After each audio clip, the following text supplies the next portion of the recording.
Hi, I am Ambar Santiago, Mills Gallery's Operation Assistant and an emerging artist here in Orlando. I'm here speaking with longtime arts advocate and arts instigator Terry Olson about his recent work in Morocco and how art can be influenced by travel and culture. I'm here talking with Terry about his recent upcoming exhibition titled Exotic Landscapes in Morocco, and it'll be happening at Mills Gallery on April 2nd. Hi, Terry. Hello. How are you? Great, and excited for that April 2nd opening. Yeah, me too. Terry, as an artist, let's just start off. As an artist who is exploring cultural identity myself, I'm curious what it felt like to step into a place like Morocco for the first time. So what surprised you the most? Well, I have traveled, but I've never been to Africa. So that was my first time stepping into Africa. And Morocco, as a unique part of that huge continent, is a very diverse place. And I was struck by that diversity between the 21st century infrastructure and the long history and culture that are still in evidence there. What I came away with was an incredible love for the people. The people were amazing. I'm really glad to hear that. And so you've been called Orlando's arts instigator for decades. And I wanted to ask, because Boris had received the title arts agitator because he agitated so many people in the arts world. And so I wanted to ask, what does it mean to you to get that title, arts instigator? Well, I got that title because I made it up.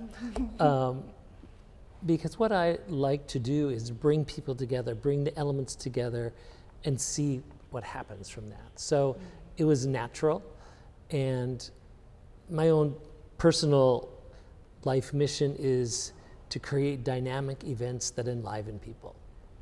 And so as I was at a meeting where the county mayor was there, and I said to a person, I'm Orange County's chief arts instigator.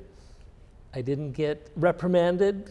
Okay, all right. And so it was accepted, and a number of people said, yes, you are, that's it. So I love that. It just fit. That. I can imagine.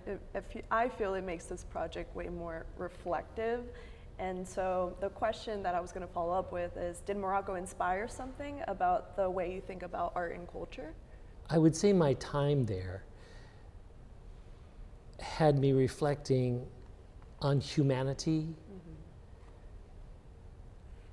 on the divine, on God, our relationship in this world, because I was with people that were exemplary in the kinds of attitudes and perspective that I love, and who were coming from different directions from that.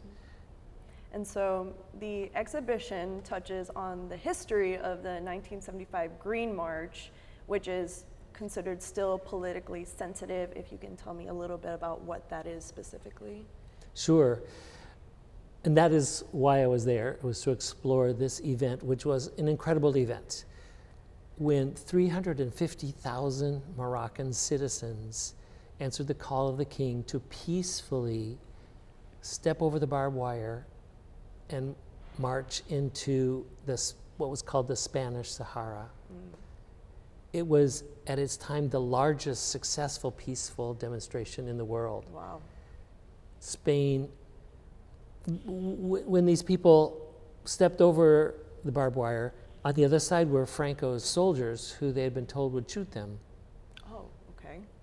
But instead, the soldiers packed up, left, and Spain gave up their claim to the land.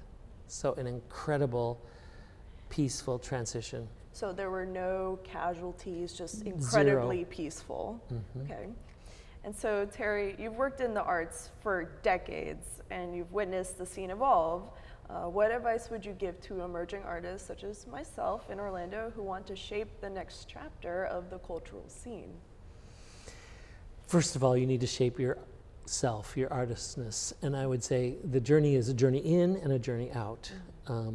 Find what is unique about you. Get to know you and who you are and what that special thing is. Each person has something special that's them, and your immediate environment, the culture that you live in. Know everything you can about that. But then go out. Go places where you might not be comfortable to learn and experience the rest of the world. Terry, it's been quite moving hearing how this journey became both a documentary and an exhibition. Bringing your photography to Mills Gallery gives people a chance to experience a new place that they may never experience themselves, let alone an entirely different hemisphere. And so I want to thank you for sharing that. But before we wrap up, what do you hope viewers will feel when they stand in front of your photographs? And if you don't mind sharing a little bit about the documentary as well. Sure. Well, first of all, I'm glad to be at the Mills Gallery. The Mills Gallery is a place that often brings in artists that are new to our community from other cultures and heritage, so it's great to be here. And even it's, the people running this are from other cultures, so it's great. I want people, when they see these photographs, to be in awe of what they see, both the current 21st century parts of it, in contrast with the great heritage and history, which goes back so much farther than our country. I want them to do as I did, to begin to think about humanity, about how we relate to other people in the world, about how that is, how our place is with the creator of the universe as well. Perfect. Thank you. Terry, I want to thank you one more time for this conversation. It has been very interesting hearing about your work and what you plan to do here with your exhibition. It's been my pleasure, and I'm excited for my friends to get to see my photography, because this will be really, I've had a couple pieces in a pop-up at Snap, but my first solo exhibition. And I'm also hoping people will buy some of the artwork, because I am using it as a fundraiser for the Leaders of Tomorrow, which is a program of the Moroccan American Cultural Society of Florida, of raising up leaders from the American kids of Moroccan heritage. But thank you for this interview. It's been great. Absolutely. I hope everyone can come and experience the exotic landscapes of Morocco here at Mills Gallery on April 2nd. I'm Ambar Santiago. See you at Terry's exhibition.